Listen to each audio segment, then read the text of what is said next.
Welcome to ABC campus. आज हम negotiable instruments act 1881 में निगोशिएबल इंस्ट्रूमेंट्स की कैरेक्टरिस्टिक्स को डिस्कस करेंगे। तो प्रिसाइजली हम चार आइटम्स को डिस्कस कर रहे होंगे। सबसे पहले हम डिस्कस करेंगे कि निगोशिएबल इंस्ट्रूमेंट या तो पेएबल टू ऑर्डर होते हैं या पेएबल टू बेयरर होते हैं। तो ये इसकी कैरेक्टरिस्टिक्स हैं। तो पेएबल टू ऑर्डर और पेएबल टू बेयरर का क्या फ़र्क होता है उसको डिस्कस करेंगे। खासतौर के के अंदर इसी का एक सब पॉइंट है कि पेएबल टू ऑर्डर कैसे पेएबल टू बेयरर में कन्वर्ट हो सकता है।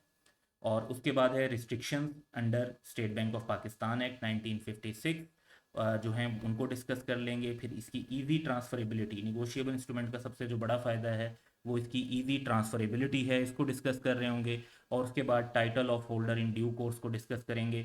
और हमारे पास इसमें डिफरेंट सेक्शंस जो हैं हम निगोशिएबल इंस्ट्रूमेंट एक्ट के और state bank of Pakistan act के यूज़ कर रहे हैं, तो फॉर रेफरेंस आप उनको भी देख सकते हैं।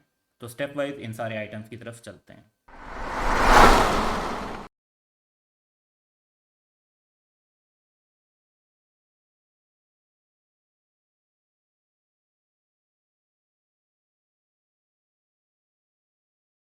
सबसे पहले हम बात करते हैं कि negotiable instrument payable to order या पेएबल टू बेयरर दोनों में से कोई एक हो सकता है। एट द सेम टाइम दोनों करेक्टरिस्टिक्स नहीं होंगी। तो पेएबल टू ऑर्डर की अगर बात करते हैं तो पेएबल टू ऑर्डर क्या होता है? जो which is express to be so payable. So payable का मतलब ये है कि जिसके ऊपर लिखा हो कि it is payable to the order of mister Aslam, it is payable to the order of miss Shumaila. तो इस तरीके से हमें पता चलेगा कि ये negotiable instrument payable to order है जब उस पर ये एक्सप्रेसली लिखा हो, या जहाँ पे ये लिखा हो कि ये एक स्पेसिफिक पर्टिकुलर पर्सन को पे होना है। फॉर एग्जांपल आप कहते हैं जी पे टू मिस्टर आमिर, तो इसका मतलब है कि आप एक पेएबल टू ऑर्डर इंस्ट्रूमेंट की बात कर रहे हैं जहाँ पे पर्टिकुलर पर्सन की बात आएगी, वो भी पेएबल टू ऑर्डर होगा। लेकिन इसके साथ ही इसमें दो कंडीशंस और भी हैं कि ये एक्सप्रेस्ड हो पेएबल टू ऑर्डर या particular person, and does not contain words prohibiting transfer. कोई ऐसा लफ्ज यूज ना हुआ हो इंस्ट्रूमेंट में जो ट्रांसफर को रोक रहा हो, और ना ही कोई ऐसी इंडिकेशन हो किसी इंटेंशन की कि ये इंस्ट्रूमेंट ट्रांसफरेबल नहीं है। क्योंकि अगर ऐसी इंडिकेशन इसमें ऐड हो गई तो फिर वो निगोशिएबल इंस्ट्रूमेंट नहीं रहेगा, क्योंकि वर्ड निगोशिएबल का मतलब ही ट्रांसफरेबल बाय डिलीवरी का कॉन्सेप्ट है। तो इसकी एग्जांपल अगर हम देखते हैं तो आप कह सकते हैं जी पे आसिफ। अब देखें एक पर्टिकुलर पर्सन की बात आ रही है, पे आसिफ और ऑर्डर। तो इसमें जो दोनों पॉइंट्स हैं कि express to payable on order भी है और पर्सन का नाम भी है।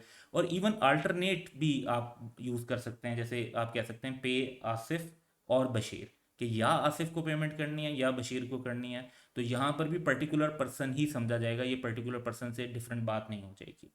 अब इसके कंपैरिजन में अगर negotiable instrument payable to bearer को देखें, क्योंकि दोनों का कंपैरिजन करेंगे तो कॉन्सेप्ट प्रॉपर्ली क्लियर होगा। तो उसका भी डेफिनेशन स्टार्ट में यही है कि which is express to be so payable. तो अगर किसी इंस्ट्रूमेंट पे लिखा हुआ है कि इसके बेयरर को पे किया जाए, जिस तरह हमारे करेंसी नोट्स पे लिखा होता है हामिल हाजा को मुतालबे पर अदा किया जाएगा, तो बेसिकली उसका मतलब है payable to bearer on demand.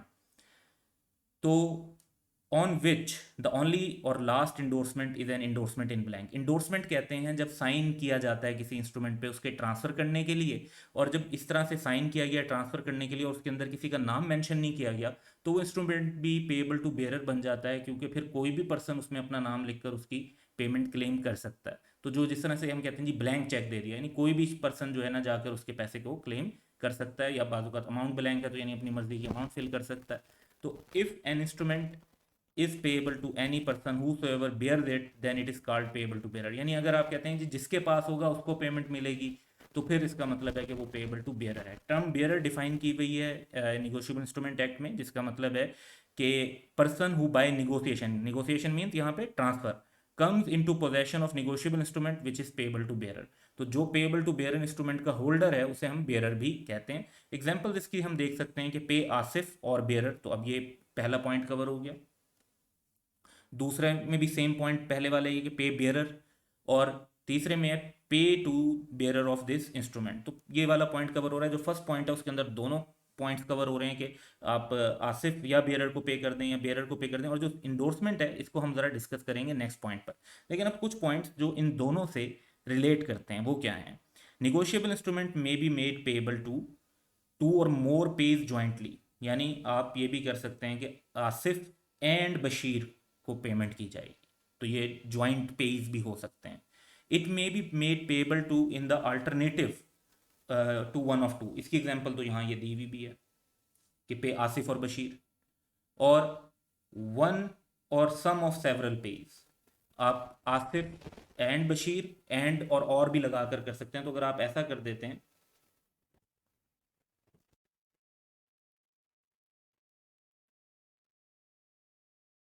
तो दोनों को मिलाकर भी पेमेंट की जा सकती है, किसी एक को भी पेमेंट की जा सकती है।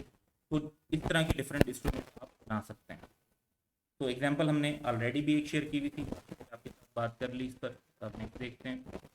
तो एक एग्जांपल हम देखेंगे जिसमें पेएबल टू ऑर्डर जो है वो इंडोर्समेंट इन ब्लैंक से की वजह से पेएबल टू बेयरर कैसे बन जाता है। तो इस एग्जांपल में हम एक जो है लेट्स से करेक्टर ले लेते हैं हामिद, और हामिद के पास एक बिल ऑफ एक्सचेंज है जो पेएबल टू हामिद है। इसका मतलब है कि ये बाकायदा नाम के साथ है, पर्टिकुलर पर्सन पर है, तो it means the bill is payable to order. तो अभी तो बिल जो है वो पेएबल टू ऑर्डर है, लेकिन हामिद क्या करता है कि हामिद उस बिल को इंडोर्स कर देता है, यानी ट्रांसफर कर देता है merely by putting his signature on the back, sign कर देता है without writing name of transferee. अब जिस पर्सन को ट्रांसफर किया गया है उसका नाम वगैरह वहाँ पे मेंशन नहीं करता, लेकिन वो इंस्ट्रूमेंट जो है वो बासित को डिलीवर कर देता है। तो एक हमारे पास करेक्टर आ गया बासित। तो बासित के पास अब जो इंस्ट्रूमेंट है वो पेएबल टू बेयरर है। तो सेम इंस्ट्रूमेंट हामिद के पास जब था तो वो पेएबल टू ऑर्डर था, लेकिन वो इंस्ट्रूमेंट जब इंडोर्समेंट इन ब्लैंक के बाद बासित के पास आया तो वो पेएबल टू बेयरर बन गया। तो ये कॉन्सेप्ट बड़ा इंपॉर्टेंट है, इसको ध्यान में रखेंगे। नेक्स्ट हम कुछ रिस्ट्रिक्शंस डिस्कस करेंगे under state bank of Pakistan act 1956। तो सेक्शन 35 है state bank of Pakistan act का, वो प्रोहिबिट करता है किसी भी पर्सन को बैंक या फेडरल गवर्नमेंट के अलावा कि वो कोई ऐसा प्रॉमिसरी नोट इशू करें जो पेएबल टू बेयरर हो। अच्छा, ये यहाँ पे ये इंपॉर्टेंट है कि प्रॉमिसरी नोट इशू करते वक्त पेएबल टू बेयरर नहीं होना चाहिए, बाद में इंडोर्समेंट इन ब्लैंक की वजह से वो पेएबल टू बेयरर हो सकता है। तो एग्जाम्पल हम देखते हैं कि आसिफ ने एक प्रॉमिसरी नोट बनाया with the wording I promise to pay ₹50,000 to bearer of this instrument on 31 August 2021। तो ओरिजिनल इंस्ट्रूमेंट जो इशू किया उसके अंदर ही बेयरर को पे कर दिया, और प्रॉमिस टू पे है तो जो है ना ये प्रॉमिसरी नोट है। तो ये ऐसा प्रॉमिसरी नोट जो है वो लॉ के अंदर प्रोहिबिटेड है, ये आप नहीं बना सकते, तो इसकी वैलिडिटी इनवैलिड होगा। इसी तरह एक और रिस्ट्रिक्शन है कि bill of exchange payable to bearer बन सकता है, लेकिन payable to bearer on demand नहीं बन सकता। इसमें आगे जाके हम टाइप ऑफ इंस्ट्रूमेंट डिस्कस करेंगे। तो एक होते हैं ऑन डिमांड, कि जब कोई पैसे मांगे तो तब उसको देने, और एक होते हैं कि आफ्टर टाइम, टाइम इंस्ट्रूमेंट्स होते हैं कि जी 30 डेज के बाद, 90 डेज के बाद। तो bill of exchange payable to bearer time base पर बन सकता है कि 60 डेज के बाद आप पे करेंगे तो पेएबल टू बेयरर बना दें, लेकिन अगर आप पेएबल टू बेयरर बना रहे हैं तो टाइम मेंशन करना पड़ेगा। टाइम नहीं मेंशन करेंगे तो वो ऑन डिमांड बन जाएगा और वो अलाउड नहीं है। तो Asif made a bill of exchange with the wording pay bearer of this instrument ₹50,000 whenever he demands the payment. तो ये जो है इनवैलिड है। यहाँ पर अगर डिमांड के बजाय लिखा होता कि आफ्टर 60 डेज, आफ्टर 30 डेज, या कोई एक स्पेसिफिक डेट मेंशन होती तो फिर ये इंस्ट्रूमेंट वैलिड हो जाता। अब हम इजी ट्रांसफरेबिलिटी को डिस्कस करेंगे। निगोशिएबल इंस्ट्रूमेंट्स जो हैं वो एक पर्सन से दूसरे पर्सन को ट्रांसफर किए जा सकते हैं। अगर तो पेएबल टू बेयरर है तो सिंपली मेयर डिलीवरी से, यानी सिंपली पेएबल टू बेयरर है तो आप दूसरे शख्स के हाथ में पकड़ा दें और वो इंस्ट्रूमेंट उसका हो जाएगा। और अगर पेएबल टू ऑर्डर होता है तो वो फिर ज़रा डिफरेंट है। तो पहले पेएबल टू बेयरर की एक एग्जांपल ले लेते हैं कि दो करेक्टर हमने ले लिए साजिद एंड नुदरत। तो साजिद ने कुछ गुड्स बाय की नुदरत से, और उसके अगेंस्ट साजिद ने जो है एक बेयरर चेक नुदरत को दे दिया। तो नुदरत ने वो चेक जो है, बेयरर चेक है, इसका मतलब है कि चेक के ऊपर किसी का नाम नहीं है कि वो कौन कैश करवा सकता है। तो नुदरत ने आगे वो चेक जो है वो कुमैल को दे दिया, जिससे उन्होंने कोई रॉ मटेरियल्स की सप्लाई ली थी। तो अब चेक किसके पास आ गया? कुमैल के पास। अब ओरिजिनली आप देखें जो चेक है वो कुमैल को इशू नहीं हुआ था, लेकिन और कुमैल को का कोई नाम भी मेंशन नहीं है उस चेक के ऊपर, बट स्टिल कुमैल जो है वो बैंक से जाकर वो पैसे ले सकता है। जो बैंकर होगा साजिद का, जहाँ पे भी बैंक अकाउंट होगा वहाँ से जाके वो पैसे ले सकता है। हालांकि चेक के ऊपर उसका नाम भी मेंशन नहीं है, ओरिजिनली चेक उसको इशू भी नहीं हुआ था। तो बेसिकली नुदरत से कुमैल की तरफ जो चेक है वो ट्रांसफ़र हो गया जस्ट बाय डिलीवरी। तो ये कॉन्सेप्ट हमारा यहाँ पे क्लियर होता है। इसी तरह जब अगर इंस्ट्रूमेंट पेएबल टू ऑर्डर हो तो उसमें दो चीज़ें हैं, इंडोर्समेंट एंड डिलीवरी। तो सिमिलर सिनेरियो ले लेते हैं ताकि कंपैरिजन अच्छा रहे। तो करेक्टर हमने ले लिया साजिद का एंड नुदरत का। साजिद ने गुड्स बाय की नुदरत से और इन कंसिडरेशन एक प्रॉमिसरी नोट दे दिया पेएबल टू नुदरत और ऑर्डर, यानी अब ये जो इंस्ट्रूमेंट है वो ऑर्डर इंस्ट्रूमेंट है। अच्छा, नुदरत को अब ये जो ट्रांसफ़र करना है अगर कुमैल को फॉर द सेम रीज़न, तो वो ट्रांसफ़र करना पड़ेगा विद इंडोर्समेंट, यानी साइन भी करने पड़ेंगे और फिर डिलीवर भी करना होगा। यहाँ पर आप देखें तो साइन नहीं है, जस्ट डिलीवरी है। तो प्रॉमिसरी नोट जो है वो अब साइन भी करना पड़ेगा और डिलीवर भी करना पड़ेगा, क्योंकि पेबल टू ऑर्डर था। फिर वो कुमैल के पास जब जाएगा तो कुमैल बाद में साजिद से ड्यू डेट पर पेमेंट ले सकता है। तो यहाँ पर असल जो हमारा कॉन्सेप्चुअल पॉइंट था वो तो ये था कि जो पेबल टू बेयरर है वो डिलीवरी से जो है ट्रांसफ़र हो जाता है, जबकि पेबल टू ऑर्डर के लिए साइन भी एक्स्ट्रा करने पड़ते हैं। इसके अलावा इन दोनों सिनेरियो में एक डिफरेंस ये भी है, क्योंकि हमने फर्स्ट एग्जांपल के अंदर चेक की एग्जांपल ली थी, तो चेक जो है वो बैंक से जाके पेमेंट ली जाती है, जबकि दूसरे के अंदर हमने प्रॉमिसरी नोट की पेमेंट ली थी, तो उसमें जो हमारा प्रॉमिसर होता है जिसने पेमेंट करनी होती है उससे जाकर पेमेंट ली जाती है। Title of holder in due course, ये एक इंपॉर्टेंट पर्सपेक्टिव है। इसके ऊपर आगे डिटेल्स में जब हम पार्टीज को डिस्कस कर रहे होंगे तो वहां पर भी बात आएगी, लेकिन अभी इसको डिस्कस करते हैं कि it means that once an instrument is received in the hands of holder in due course, जो होल्डर इन गुड फेथ हो, तो वो फिर फ्री फ्रॉम ऑल डिफेक्ट्स बन जाता है। अब इसका कॉन्सेप्ट बेसिकली जो है एक एग्जाम्पल के साथ हम आपके साथ शेयर करते हैं कि कैसे किसी चीज़ में डिफेक्ट राइज होता है, डिफेक्ट राइज होने के बाद कौन होल्डर इन ड्यू कोर्स नहीं होता और कौन होल्डर इन ड्यू कोर्स होता है। तो एक सिनेरियो लिया हमने जी, एक पर्सन है साजिद, साजिद ने एक bearer bill of exchange Hamid को दिया। अब बेरर बिल ऑफ एक्सचेंज है तो यानी कोई भी उस पर पेमेंट क्लेम कर सकता है। तो हामिद के पास वो बिल ऑफ एक्सचेंज गया, लेकिन हामिद से वो गुम हो गया। अब एक और हम करेक्टर लाते हैं जी, समीना। समीना को वो चेक मिल गया, लेकिन अब अगर आप देखें तो समीना ने लॉफुली वो चेक एक्वायर नहीं किया, और क्योंकि लॉ ऑफ गुड फेथ का मतलब है कि गुड इंटेंशन के साथ हो, तो आपको कहीं से अगर चीज़ मिली है तो वो तो आपकी नहीं है, तो वो आपकी गुड फेथ यहाँ पे नहीं हो सकती।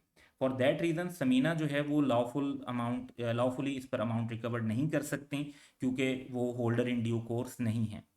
अच्छा, लेकिन अब लेट्स से कि समीना तो होल्डर इन ड्यू कोर्स नहीं है, लेकिन अगर समीना यही बिल ऑफ एक्सचेंज कुमैल को ट्रांसफ़र कर देती हैं for consideration without telling him the instrument was lost, के जी ये तो मुझे पड़ा हुआ मिला था, वो ये शो करते हैं कि ये एक वैलिड इंस्ट्रूमेंट है, उन्हीं को मिला था, और वो आगे इसको जो है ना जस्ट जो है ना ट्रांसफ़र कर रही हैं बाय डिलीवरी, और कुमैल उनसे वो इंस्ट्रूमेंट ले लेते हैं। तो कुमैल ने तो गुड फेथ में एक्वायर किया, कुमैल को ये बात नहीं पता कि भाई ये इंस्ट्रूमेंट जो है ये तो लॉस्ट हुआ हुआ था और उसके बाद समीना को मिला था और उसके बाद मुझे दिया गया। तो Kumail became holder in due course, has you, क्योंकि उन्होंने तो bill of exchange good faith में एक्वायर किया, और वो निगोशिएबल इंस्ट्रूमेंट पे जो अमाउंट है वो साजिद से रिकवर कर सकते हैं। समीना यही अमाउंट अगर रिकवर करते हैं और साजिद इनकार कर देते तो वो रिफ्यूज़ल पॉसिबल था, लेकिन इन दैट केस जो कुमैल वाला सिनेरियो उसमें उनको पेमेंट लाजमी करनी पड़ी। So that's all for today. Have a good day.